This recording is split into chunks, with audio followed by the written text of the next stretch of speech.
Cemetery Lake is a book that is about a private investigator by the name of Theodore Tate, who is at a graveyard doing a routine exhumation of a body, and there's a lake in the cemetery where these bodies start to bubble up from the depths, and he gets pulled into this case, which actually has a personal involvement to him, and he's driven by guilt and by the fact that he could have done something a few years earlier to have stopped these people from being killed. So yeah, he's driven by guilt, and he tries to find out who put these bodies in the water.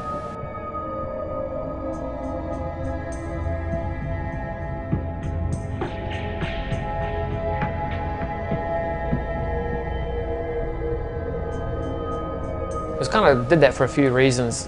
One of them was it was interesting to have the events of Cemetery Lake be affected by the events of the cleaner, because Tate is a private investigator, and in reality he would not be doing this work at the graveyard, but because the police are so overworked by the Christchurch Carver investigation, it's why they're short on numbers, so it's why Tate is given this opportunity. And it was also just kind of cool to bring Joe back, even though he's just briefly in it, but to have the effects of what he's been doing affect the story as well. So that was the main reason why I did it.